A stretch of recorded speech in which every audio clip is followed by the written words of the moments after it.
How are you, man? You well, Willie? Yeah, pretty good. It's been a great year.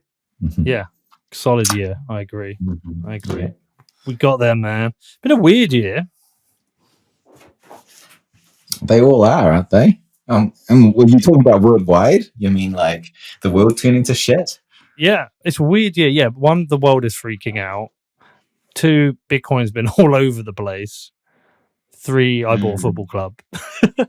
Oh, yeah, no, that's awesome. I had to drop that in there. Let's talk more about that. Yeah. Yeah. So you're officially a baller now. I am a chairman of a small little football club in Bedford. Let's come back to that because you know what? People keep bitching in the YouTube comments. Keep saying, you keep getting on Willie. You don't talk about price. I come for the price. And I was like, yeah, but I like talking to Willie about the other stuff. Yeah, right. Exactly. Price is kind of boring, right? Unless you're trading. In case, it's not. Yeah, the price has been all over the place this year. I mean, what did we do? Where did we start? I don't even know where we started the year. Well, let's go back to January. January the 1st, we were on 28,700 was the low on January the 1st. So we've essentially doubled this year. Mm-hmm. But really, we're exactly where we were on the 12th of February. So we've kind of been up and down, but sideways. Yeah, that's true. And it's certainly different from what we expected, right? And I think what we expected in our naivety, maybe not Dan Howard with his super cycle, but most of us were like looking at past cycles, which were really, very much a template of kind of the dinosaur age of Bitcoin. And what I mean by that is that it was a very, very simple ecosystem back then, right? You've got people who buy it, you had people who trade it, and they buy the coin, they move it on to exchanges, they buy, sell. They're all spot exchanges. And you have infrastructure that is, there's two kinds of infrastructure on Bitcoin. One is the network infrastructure, which is the miners, and the other one is the spot exchanges. And so whenever you have infrastructure, that means that they're providing services to the network in exchange for revenue. And that revenue obviously is in Bitcoin and it gets sold down. So, the halvening and the 4-year cycles is effectively the infrastructure selling down, and the halvening halves every 4 years. So the sell pressure reduces every 4 years, and it creates a very simple slosh. And the spot exchanges, they would sell. There's some amount of difference in it, but like suddenly, after 2017, 2018 comes around, and BitMEX is now doing huge volumes. Majority of the trade volumes going through BitMEX because they're using this new perpetual swap contract, which is effectively the invention of nuclear weapons. What? And then it's the invention of nuclear weapons, right? So if people sell down, it sells down. But now we've got like a futures exchange, which like with 100x leverage, which retail love. It's a lot of fun. And so you're in your positions and you get liquidated. And so that's the nuke. You get nuked, right? Like if a whole bunch of people on the wrong side of the bet, they get nuked. And it's a strategic game that you can play as a trader to take out the other side and nuke them. And suddenly you'll see the price changes, right? The BAT's up and down, and everything's weird, and these funding rates. You've got, this is the start of derivative markets. And along comes 2020 to 2021. You've got institutions coming in. You've got like Michael Saylor coming in with the corporate side. Now, 2021, we've got like ETFs switch back onto futures, and so it's a very sophisticated market now. And so that's the big thing. It's no longer simple. It's no longer spot buying. It's no longer mainly the miners selling down. You've got a very complex ecosystem, and unfortunately for some, you can't template this like like very simple demand and supply curve, which often runs away into a FOMO and a mania stage. And you just don't see this kind of stuff on mature markets like equities, right? There's like, if it overheats, there's a lot of incentive for other people to take short positions and take the heat out of the market. And we saw that in leading up to May before we got a 50% correction. And effectively what that did was it took the heat out of the market, and we didn't get this mania phase and kind of valuations on the Bitcoin network that was well in excess of what people had paid for those coins. That's measured by MV/RV ratio. It's a technical measurement of what people paid and what the market prices it. And we never reached those heights. And I don't think we will ever do that again, because the sophistication of the market is there, and we're not getting exponential parabolic kind of runaway tops and a blow off. We're getting rounded tops, and that's a sign of institutions coming here and shorting it. Some of them are not actually taking positions, they're just getting yield out of it. It's a different ball game. So this is why, like, I think Dan Howe was prescient of this kind of super cycle. I'm calling it the last cycle, and it's just basically we're not doing this exponential thing. We're not going to blow off. We're not going to have 1 year of waiting for a bear market for it to cool off. We just had one. We went to 64 or something thousand. 64, yeah. We pulled back to 29,000. It took about 4 to 5 months to cool it off, and we're back up again, right? And actually, structurally, we're reaccumulating. We're really, very much similar to the phase we were. Do you remember when we? It's sort of like the late end of 2019 to the 2020. We did that reaccumulation, and then we did another run up. And I think that's more of a sign to come. We're going to do a kind of a random walk of demand and supply, upwards and upwards, and probably less predictable in terms of these 4-year cycles, which I don't think is valid to template anymore. So that's the main thing. I've learned a lot. Just from, I think, a lot of the people that have come into the space in the last year they've been here, but they've been more vocal, that have come from traditional markets and understand derivatives, cash and carry trades, effectively much more of the like ecosystem you see around like traditional assets where it's much more mature. Preston Pysh comes to mind. Plan B, they all come from traditional backgrounds.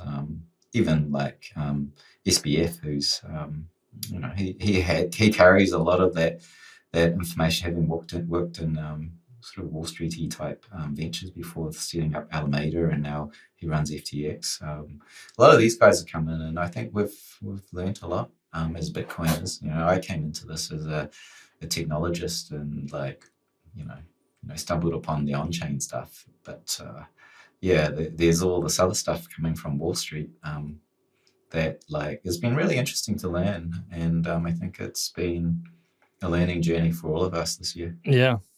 Well, I mean, the thing I take out of that is where you said it's these things don't happen in mature markets. We've now got a mature market. And if you want those kind of crazy wins, you can go into the altcoin market. There are always going to be these fast moving upswings on new altcoins, but Bitcoin is now a mature market. And I've always said, Willie, I've been saying all year, I want the cycle to end. I want the cycle to break because I want the market to mature, because these massive fluctuations in price, I think they hold back entry for certain people.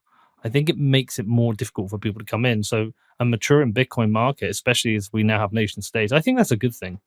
Yeah, I agree. I think that, like the kind of things we saw in 2017, which was, it started earlier than 2017, but that particular cycle was a 100x on Bitcoin.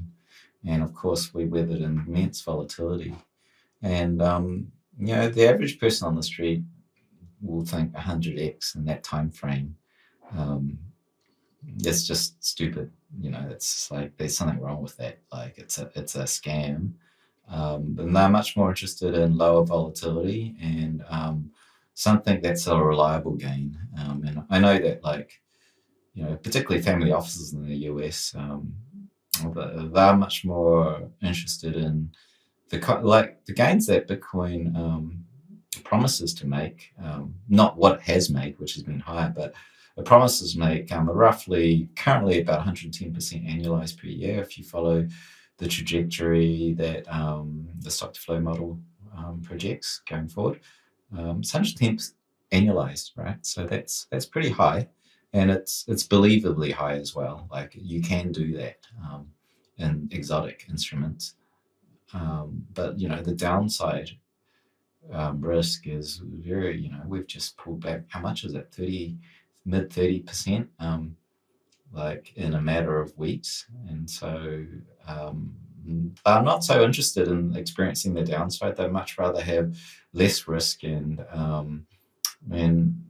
they don't care necessarily about the 100x. It's really about the risk-adjusted returns. And particularly, you can put yourself in their shoes. You're managing 100 million or multiple hundreds of millions. You don't want to see your portfolio swing downwards like that. Well, retail can handle that if they're hardened hodlers, but once imagine losing $30 million over 3 weeks in a particular drawdown. If you're fully exposed to Bitcoin, that's not really on managing that size of money. So as this thing matures, I think I agree. It's like it becomes more attractive, and I mean, even Michael Saylor said that that like the high net worth want to buy the top, like that. They don't want to buy Bitcoin when it's like a $4 billion asset class. They want to buy it when it's above $1 trillion because it's sufficiently de-risked. Whereas we just want to buy low. Yeah. Right? We want to buy it at $1, right? But these guys are very sophisticated around risk. And honestly, if you bought Bitcoin at $1, the risk was unquantifiable. Really, there was no way to quantify that risk. You could do it numerically, like, wow, that's the volatility of my returns is really like off the charts. But like the risks that you can't quantify is, will this thing not be hacked? Will the government stamp it out? All sorts of stuff you can't even think of. Like it's very hard to quantify. So it's getting into that region where, if you look at El Salvador coming on board, it's obviously been sufficiently de-risked for a nation state now. It's had 12 years or maybe 13 years. It hasn't been hacked. The protocol runs, so that's good. Volatility is sufficiently low for a nation state to now adopt it. Still pretty high, but like the upside is good. So yeah, I mean, like, it's a different realm now, and it's good for, I think, geopolitical sort of that sort of game, which is so many people in retail are in that like DG, and I want 100x, which is fine. And the Bitcoins are sitting here talking about this is hard money, and we're at a geopolitical level. We can really impact the future of the world as it goes forward. They're two different things. One's number go up like insane for myself. The other is impact, geopolitical impact. And I think they are two different things. Yeah. So are we giving Dan Held the credit here? Are we saying that his super cycle theory might be right? I'm trying to remember what he said. He said it'll be a super cycle if we don't have a blow off top 80% drawdown. I think he said even if we drop like 50% but carry on growing, essentially we're in a super cycle. Okay, all right. Yeah, I think he's right then. I didn't read the article, honestly. I just gather from conversation. But I think that's right. I would have done it on not only the drawdown, but I'd do it on time to recover. So, like a 80% or drawdown, you could actually do that through a liquidation crisis, and it bounces back up because some exchange, fails and it pulls everything else down, which, has happened. Like Coinbase screwed up at one point, and it's part of the index prices for the futures exchanges. For the perpetual swap contract, which is the most liquidly tradable contract. What happened there? So effectively, Coinbase, that price started dumping because they were inundated. The API started failing, whatever. And then But I know that like many people couldn't buy the dip, and so the price kept coming down. And because Coinbase is one of the exchanges that when you do a perpetual swap contract, you need to know what the price of Bitcoin is, and so you get a basket of exchanges, and then you run some sort of average over those exchanges, and that gives you the price of Bitcoin. And the price of Bitcoin on spot exchanges throw their indexes versus the what it's trading around on the derivative markets. That differential dictates the funding rates for long and short. So once you screw with the index, so suddenly Coinbase, which is a big part of that basket, started dumping because they had a bug or some overload and people couldn't buy it. The whole index got out of whack, and then so eventually, so all the perpetual swap guys, the guys on derivative markets, going, whoa. We're trading way too high above what the real price of Bitcoin is. No, it's the broken price of Bitcoin because Coinbase had a bug. And so they all started selling down and put immense sell pressure. So the whole thing got out of whack, and we went into a downward spin until, someone like bought the bottom and Coinbase fixed the bugs or like got their systems back online. So that's how fragile the ecosystem can be. And like, sure, you could get 80% drawdown and then it'll recover very quickly. It's more of this longer, it's like drawdown plus length of time to recover, because the long time stuff is real. This stuff is just, it's kind of like Wall Street, why they have that big red button to stop everything because the bots have gone berserk. This is kind of similar. Damn. Well, it's been an interesting year. We didn't get these 100K like we thought. Well, I mean, I think people started even more bullish, expecting maybe 250, 300K. We didn't get the 100K. I've crushed my bet with HODL. I mean, I don't think we're going to get to 300K in 8 days. I think I've won that bet. And do you know what? I offered him a double quits bet a couple of months back. I turned around and I said, I'll tell you what, I've probably won that bet. I'll go you double quits. It won't break 100K. And he was like, ooh. And I think I would have won that as well. But obviously, we didn't get to do it. He didn't take it. Yeah, I thought it was a good bet. I was like, what's the lowest I would go? And I thought maybe like 85, maybe 85. Because, when we got up to 69, I thought, here we go. We're going to push to 100 now, but it didn't happen. No, it didn't. Yeah. So what do you think about next year then? Like, and has this changed the way you analyze the data? Like, are you having to rethink everything? Everything changes. On that topic, what the top is, like currently the model says 215, right? But that's not, we're going to be at that price. It's that, that's the upper bound price for Bitcoin using this model. And that you only get that on a runaway parabolic mania phase top, which we never got. And really, I don't think we'll get that again. So I don't think, like, if we, like, this is, the prediction was, if we have a mania phase, it'll hit the upper bound, because that's what all the mania phases are hit. And the upper bound currently, earlier this year, it was tracking, you didn't know what it would end up at, but it was tracking it between 200,000 and 400,000, and now we're into December and it's $216,000 right now. That's the upper bound, but we haven't had the mania, so like we're actually right in the middle of the zone between the bottom and the top, and it's very cool right now. But having said that, to answer your question, going into next year, it's I think one thing we're going to learn is that the 4-year cycles are dead.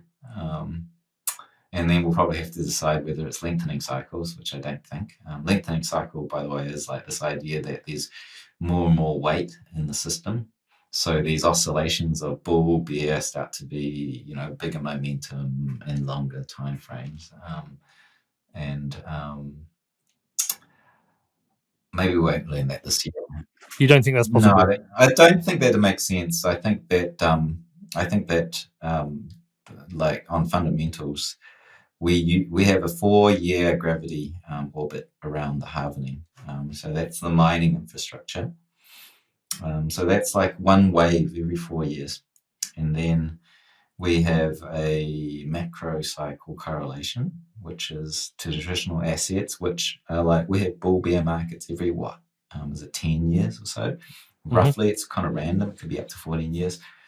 So that's another wave of that's another sort of wave of like a decade-long cycle, and that's getting a gravity pull to the correlation to traditional assets. And then you have basic demand and supply of the like we had earlier this year, where there's a lot of FOMO, and then that cooled off, and all of that FOMO and then cool off has its own cycle within our industry, which creates a wave of demand and supply, and that's different. So you have all these different waves on top of each other, and so I think that the main one is the halvening, and the other big one is correlation to traditional assets. So we're about to escape the gravity of the halvening, and we're going to enter a new orbit around traditional assets, and that is like a decade-long cycle, and so it's binary.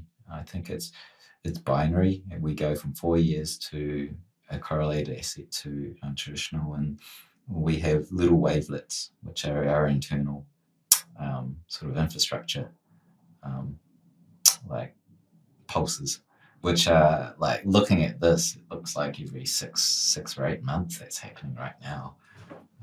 So yeah, I think it's like binary. We go from 4 years to 10 years, and Damn. little wavelets on top of that. How does this change how you analyze the data? Mainly, it's the fundamental of what's going on underneath it, right? So, like, the price is like the result of all the pushes and pulls, and so it used to be very simple. It used to be just on chain, but now I have to understand how the derivative markets are working, how the ETF is like backing onto the CME on futures contracts. So it's really it goes beyond just on chain. It now needs really a good understanding of everything. I'm even needing to track corporate treasuries. Like now that like we've got this wave of public companies that own Bitcoin, they don't appear as whales anymore. They have to be known, public companies, and those coins are held by lots of different people. So it ultimately means I have to track a broader ecosystem to get any kind of reliable signal from the on-chain stuff. But the on-chain stuff still works. A lot of the indicators that were built early aren't so useful anymore, and now I really much rely on on-chain demand and supply, and that I work with Glassnode, and they do a lot around this thing called liquid supply, and that's a lot harder to fool as the whole ecosystem changes, because this is looking down into effectively the forensic history of investors, and you can actually say this guy's a hodler, this guy's a trader, this guy's sort of a medium-term swing trader, and you can classify. Not you look at the address spaces, but we're not looking at addresses. We're then figuring out those addresses mean one individual investor based on the paths of transactions between it, and we're looking at individual investors as cohorts to go, okay, this is like the Michael Saylor guy. He's just stacking, and so if that guy that's stacking, very seldom sells, starts to unload his coins, we're in trouble. So and this cohort is like they'll buy, they'll sell, they'll swing traders over a certain period of time, and these guys are pure speculators. That they zero out all the time. So that kind of stuff becomes much more useful. And it's kind of a cat and mouse game, because so much of the blockchain has changed. So much of it has gone onto like derivative markets and so forth, that we're only capturing a certain part of it, and so that certain part has to be very, very accurate. And the data science behind it is now improved a lot. But that's a lot of Glassnode's work. What do you think of Saylor buying? How much he's bought? Was it they're at like 120,000 Bitcoin or something, and he's declared he's got 17,000. So do you think that's a risk for Bitcoin? now that he has that much, because like you're basically saying if it's almost like he can't sell because it will damage his own position, because if he starts unloading, when we say unloading, when it feels like he's going to unload a lot, or do you think he can get away with, like, if there were small bits he would unload? I think there's risk in it because it's just one person that's the CEO of MicroStrategy that is in command of those coins. He's not the owner of those coins, he's in command of it. So but I think if you were to break it down a bit, his course is set because those coins, again, are not owned by him. Sure, he owns a lot of it because he's got a big majority stake in the company, but a lot of the coins that he owns aren't actually from, the cash reserves of MicroStrategy. Some of it is from convertible bond offerings. So it's these kind of secondary derivative instruments that he's created, and they have terms and conditions on it. And so, and those coins are effectively, you could say they're owned by other people. And so he's got to comply with that, what he's got on those contracts, which is effectively, I'm going to pay you this amount of interest, and if and you can convert into MicroStrategy shares at a certain point, which is effectively getting a claim on those Bitcoins. I think the whole plan screws up if he starts selling them. And it's a 5-year plan, right? So I wonder what the succession plan is. There must be some succession, somebody that powerful, important. Yeah, when I had my little agency, we used to have certain things in place for if something would ever happen to one of us, get sick, die, lose our shit. Like, we had to have some succession planning for different scenarios. I wonder what the succession planning is for that. I don't know. You should ask him. I think. I think I will. There was a very good interview you did with him. I think the course for MicroStrategy is set. It's going to be, you just blow up the company if you turned it the other way, even beyond MicroSaylor. It's a centralized entity that has, a governing, a few people that control it. So, it's not the most ideal. But having said that, I think people think it's MicroStrategy owning all these coins, and it's not. It's like a whole lot of unknown investors, and we cannot rule out, and I would say almost certainly, some of that Bitcoin exposure are other companies in the Fortune 500. But we don't know. It's a lot easier to say, I'm going to buy your bond offering. Thank you. Done. Sign. Tick. Don't have to figure out anything else like custody and whatnot. It's just easy. But they do this all the time, so it makes sense. And I think that we look at the coin treasury in these public companies, and it's like MicroStrategy, and it's like huge, and then it's like, where's everyone else? Well, they probably haven't disclosed it, but they probably bought into the bond offering and they have exposure, but it's not been announced yet. So yeah, I think it's almost like MicroStrategy is, Coinbase custody for Fortune 500s.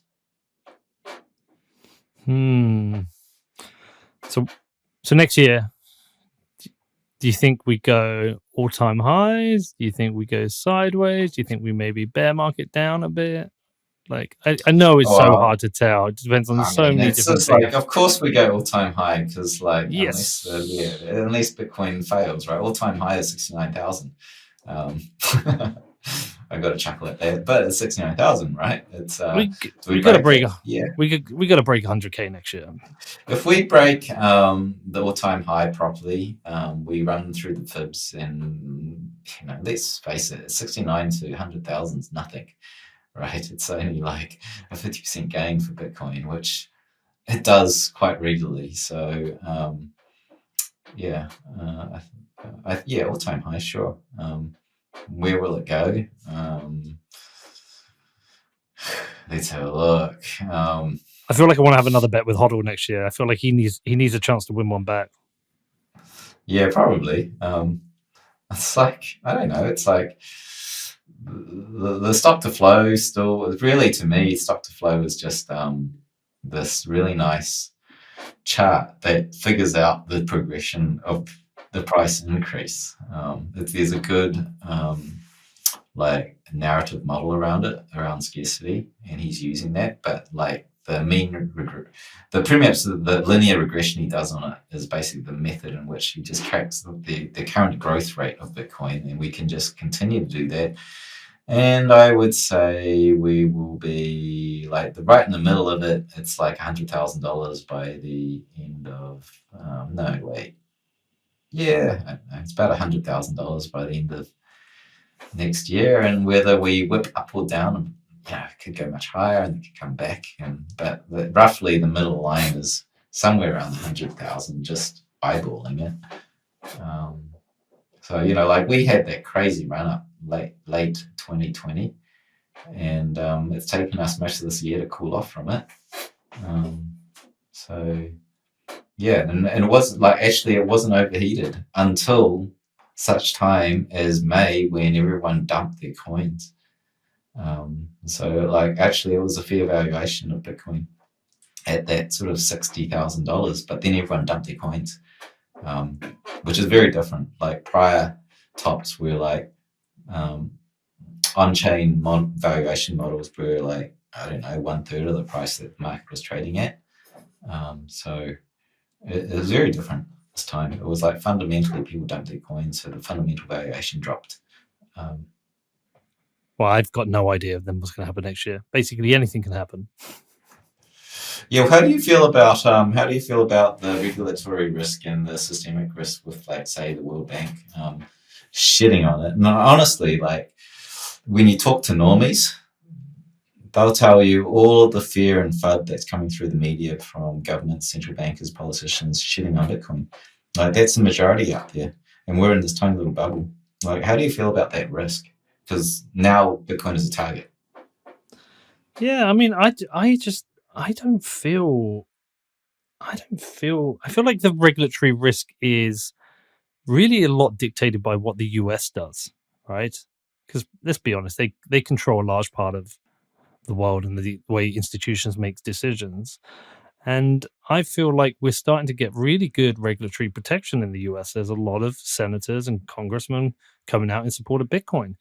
And actually, for a couple of good reasons. I mean, there's job creation. That's what, when I was in Texas with Governor Abbott, that's what he was saying, is like, bring your mining companies here. You won't pay. There's no income tax. And we support you. So there's actually job creation. There's also a considerable amount of the Bitcoin wealth that's held in the US. Why would they want to destroy that wealth? And then, another thing is it makes them at a very competitively advantageous position to China, who's effectively banned Bitcoin. So I think you get a lot of regulatory protection from the US. And if the US is, I don't want to say pro Bitcoin, but kind of neutral-ish, and evens out and neutral-ish, I think I'm less worried about the regulatory side now. I kind of think we're past that. Yeah, I think with this is I think actually the 2022 onwards is pretty much a big sea change in that I think, what is it like? What are the numbers? It's like we're getting around, we're definitely above that sort of what is it, 13, 14, 15, 16, someone would know, like adoption S-curve. What is the early mainstream? You cross this chasm. That the US is there. We're between 15 to 20% of the US population, say, depending on who you listen to, have exposure to Bitcoin. So that's a political force. And the industry is pretty mature now.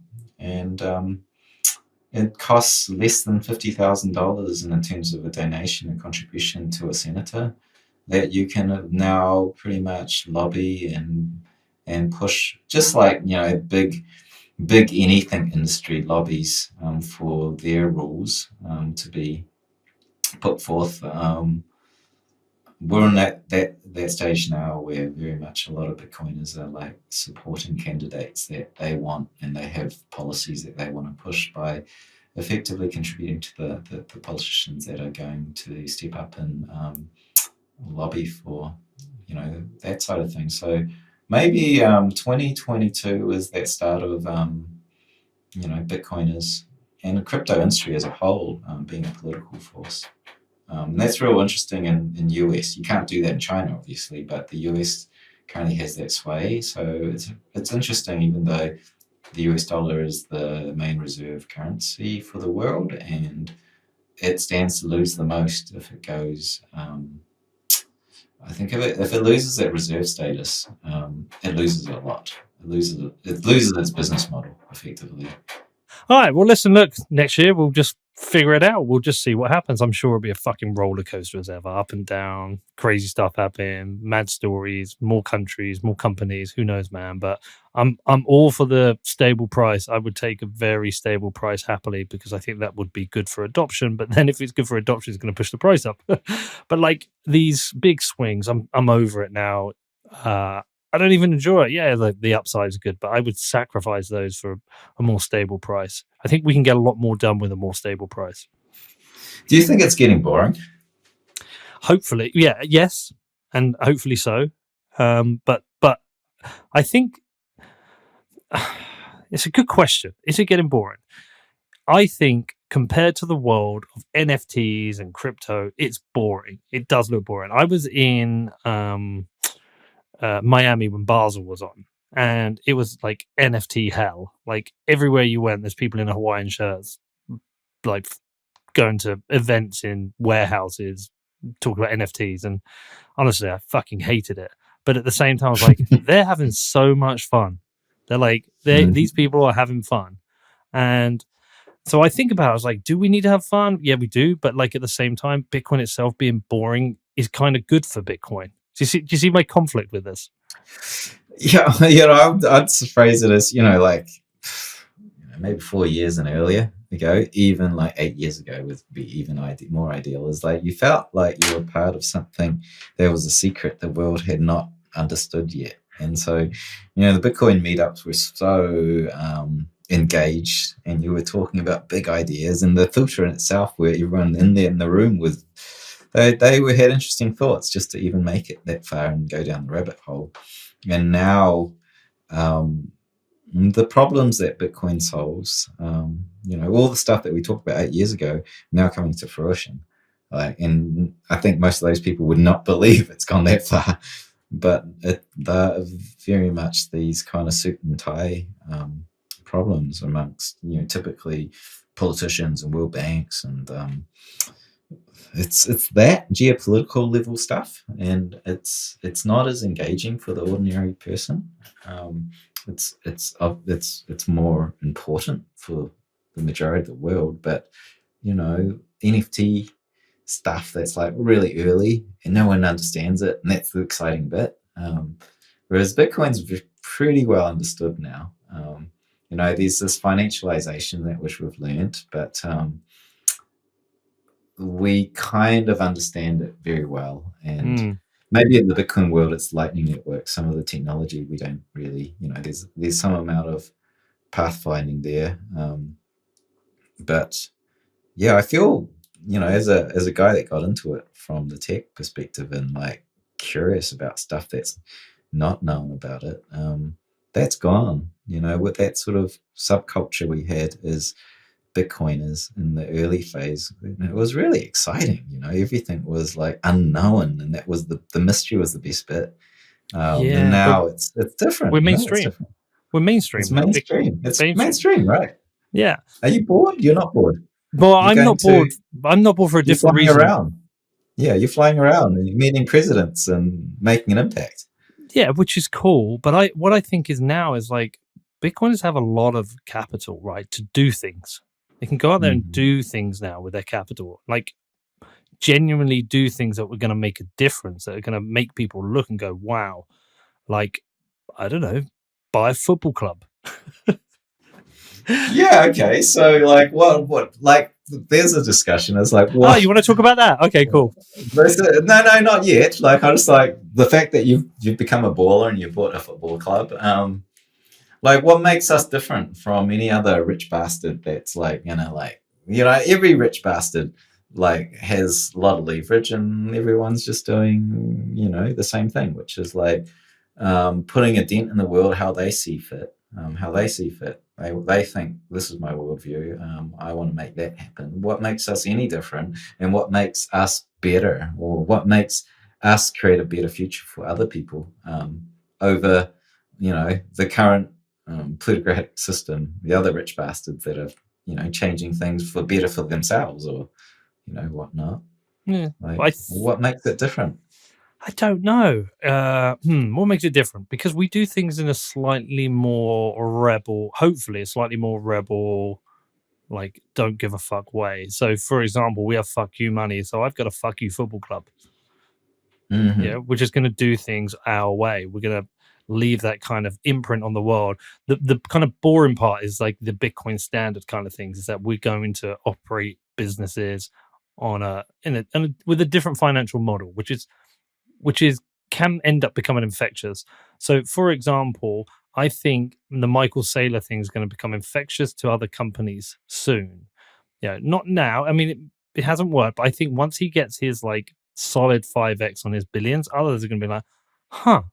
And I also think El Salvador, when El Salvador gets their 5x or they close their bond, other countries are going to be looking, going, huh, and like looking up to that. And I think very similar, like if I can take a football club and make it successful, based on a Bitcoin standard, other football clubs might go, huh. So we have a chance to kind of like, whilst Bitcoin is mainstream, I think its awareness is mainstream. Its usage isn't, but I think its awareness is entirely mainstream. You don't meet people now who haven't heard of Bitcoin. Everyone's heard of it. But the chasm is people understanding it and wanting to use it themselves, kind of taking that flipping that switch and going, okay, I'm going to go on a low time preference. That's and that's going to come from stories of people who've done it, like the Michael Saylors, the Bukeles. People are going to see that, and that's when it's exciting, when it like really starts to take over.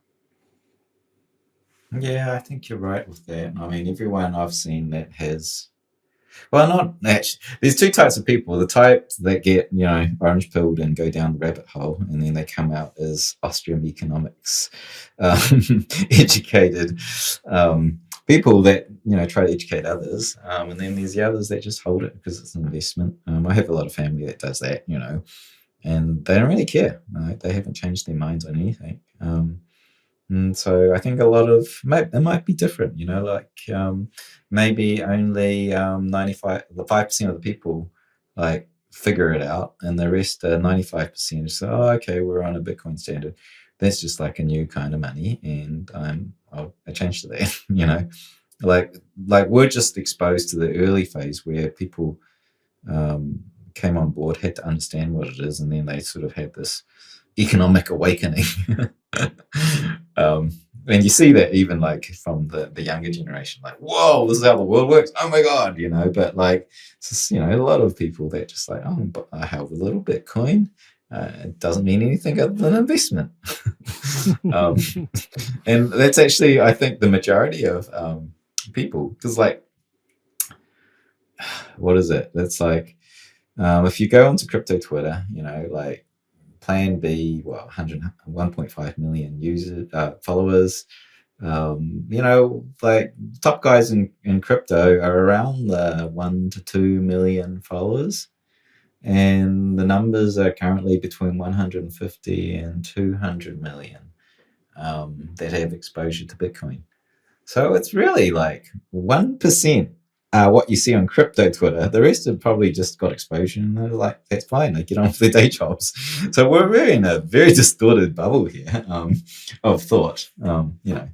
So just I think that how we think about things and what matters to us is not really the real consensus of what the entire crowd are thinking. Well, I think we have a lot of fun now. I think we have to go out as Bitcoiners. We have to kind of control the narrative of it as well. We like you say it's boring. I think we have to like possibly try and make it fun again. We have to want people to be excited about this. the technology and think about the future is getting boring, but the fuck off money is getting fun. Like you and your football team and XYZ with their super yacht, or like what it was like. I think that's different. It was like when Eric Weinstein said to me when I did the interview, it's like, what? He said, I like believe in you guys. Like you were the ones I could get behind. Like, but what are you doing? It's all laser eyes and Lambos. Like, what are you doing? Like, get out He there was and do really, something. really bored with the conversation. He wanted to talk about big things, and Yeah. all we wanted to talk about was Austrian economics. I know. And like shit, he understood, but he wanted new, original, creative thought, right? And he was scared that this cohort would not like. We're very good at chaos. We're rebels. We're very good at chaos, but he's saying, what are you going to build? Cut with the chaos and tearing shit down. What are you going to build? And like, we don't have an answer with all that. Actually, we have an answer with, the economics and what's wrong with the world. And I have yet to see a Bitcoin citadel. Like, that's the thing I want to see. I'm like going, I mean, that's going to be mayhem. You've got a bunch of anarchists practically wanting to build something. And so, like, I think, it's unproven whether or not I think that the economics are good. They're better than what we've currently had. But as far as how we think about the world and building something, yet to be unproven. Like it's not been proven yet. And like now that there's the fuck off money on the table, it's like what's going to happen now? Like so Jack Mollers has done something pretty cool, right? Like he's building shit, right? It's great. He's making shit happen. He's taking on the institutions. Yeah, maybe it's like this the younger generations, the Gen Zs that are like going to take this and actually build something out of it, and we should just shut up. Well, we need more Jack Mallers, but he's created a fuck you company, and I love it. I'm here for Jack, man. Everything, and do you know what? Well, not just him, Jack Dorsey. This last week, he's been on fucking fire. Have you been following him on Twitter? Oh yeah, he's great. He's like shitting on VCs being blocked by A16Z and whatnot. Like, what was it? Like, even CZ was like, yeah. Like, we're building a decentralized future and funding things ourselves with whatever it was. And he just replied, words. Right? Just words. It's just words. He is out there with a fucking machine gun spraying fire at everyone, and I love it. Yeah. And I'm like, is this now because he's like out of the Twitter position? Like he can do that? Did he quit because he wanted to be unleashed and he wanted to go full bore Bitcoin, right? Which he could do with Square/blocks. But like, maybe that was it. It just affords a freedom. Like he's been unleashed. He has been unleashed. And then Twitter's gone and accepted Ethereum, so it's no longer maximalist. And it's gone like, hey, it's not really Bitcoin talk, but like you see a lot of people being banned and whatnot. And so, like, I guess I kind of wonder whether or not the speech platform for Bitcoin will stay on Twitter. I guess it has to, because there's no way Bitcoiners would ever support a decentralized Twitter because it would have a token involved. Well, isn't Jack building one with Blue Sky? Is he? Oh, I didn't realize. Yeah, I think he is. I think Blue Skies is like new decentralized Twitter, which I can't wait to see what they're actually doing. Oh, okay. That actually, I mean, he's about one of the few that would have a shot at doing this because, well, he'll bring people across. Yeah, exactly. And I think if there's enough outrage over Twitter. I think he's been, Well, I just think the problem is, Willie, is like, I think fighting against shitcoins it's almost a losing battle right now. Like, I get the principles, I have them too, I absolutely support it, but these things aren't going away. Like Ethereum isn't going away, Solana isn't going away. These things are here now and they're being used, and I'm like, how much energy am I wasting, fighting these people when I really could focus my energy on just promoting Bitcoin? Just accept. Look, I mean, half my listeners probably own shitcoins. Fine, whatever. As long as they support Bitcoin and you promote Bitcoin, we don't want to get lost as just like, when you say boring, it does make me think, well, do we just get lost as being boring? Does that mean we can't like be effective?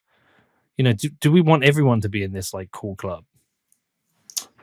Like I don't think there's I don't know of one Bitcoiner. Like I don't know of one Bitcoin maximalist that has not done shitcoins. Not one. So you could say they're all hypocrites, or some of them say, yeah, I shitcoin. or I have, but not one. Like everyone shitcoins. I'm not a maximalist. I hold shitcoins, where I trade them at least. So I think there's a hypocrisy amongst maximalists, and then we're very, this and that, and we're defending it and this and that, and I don't. Yeah, I agree. I said, what are you defending against? You're defending against people to have their own free will. Do you want to create a nanny state? Do you want to say that's right and that's wrong, and not let people make up their own minds? Do you want to protect them from getting wrecked? Because getting wrecked is part of the education. Yeah. And some of the stuff is they make shit piles, right? And some of the Yeah. stuff is useful, actually. Like I know Ethereum gets a lot of like bullshit about like it just it's a platform for creating scams, but actually there's a few useful apps there. And some of the stuff like it's fun, right? Like the gaming, the crypto kitties, it's just fun experiments. And those experiments you learn just as much as being scammed and being rugged. You learn. We're learning about how to build smart contracts that are like, well, the stuff is really it's not very safe. But I think we've learned a lot in DeFi. I think we've learned a lot with the Ethereum ecosystem. I think a lot of money has been scammed, a lot of money has been lost, but they're just learning experiments. And we had the same thing in Bitcoin. We had people losing, 1/8 of all the Bitcoins were stolen at Mt. Gox alone. There's all sorts of scams that run on Bitcoin. And we had to learn all of that through the past 10 years. And now Bitcoin is saying, don't do that shit. You'll get scammed, which is honorable. But I think there's the technologies that are being explored are valid. They are valid and they add to the ecosystem. And even from my perspective, looking at the economic side of it, it's a much richer economic system with shitcoins. Like the liquidity base is great when you can buy and sell maybe 50 or 100 leading altcoins. You can do some really interesting financial instruments by compositing them together. It's cool. It's like, you can build yield vehicles because now you've got 200, thousands, but let's say 200 that are useful markets that are highly volatile and relatively inefficient. So you can come and do sort of arbitrage trades to get like yield from it. And like now you've got players like Celsius, BlockFi, many more that are giving consumers, retail, access to getting a 10% return on their US dollars when you can't get that from a bank. And effectively they're leveraging like all of the crypto markets, including all the inefficiencies that you can close through arbitrage, market making, all sorts of stuff, to close all the gaps and make it much more of a mature market. And everybody sort of gets these things that are on offer in this world, which the banks certainly aren't offering you. Like, what do you do in a world when the money is being printed at 25% per annum and you've got no hope of getting more than like a fraction of 1% interest?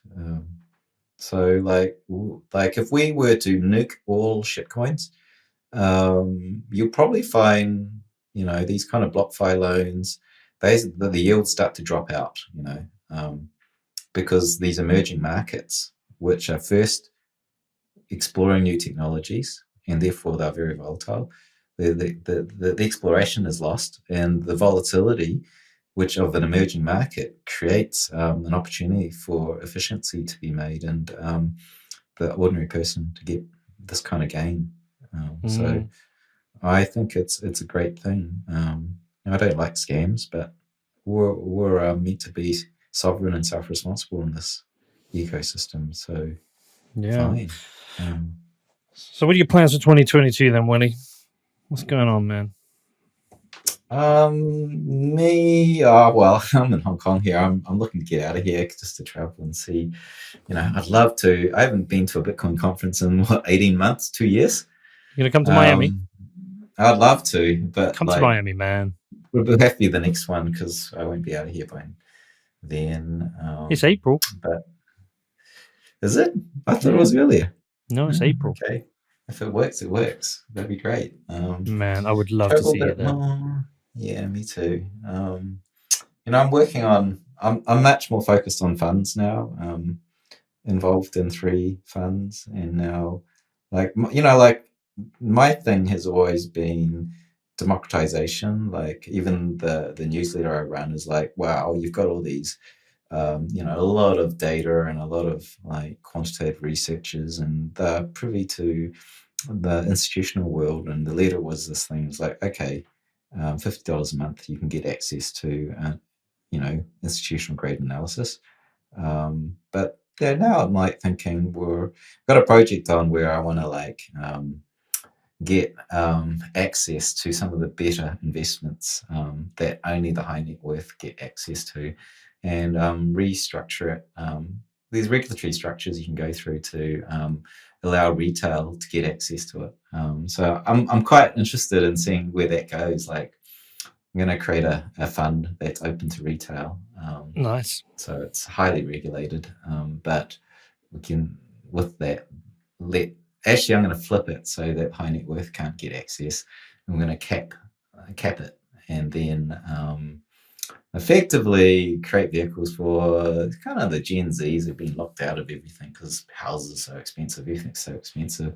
Like, just cap it so that it's useful for them and they can get some crazy high yields, but like not for the high net worth.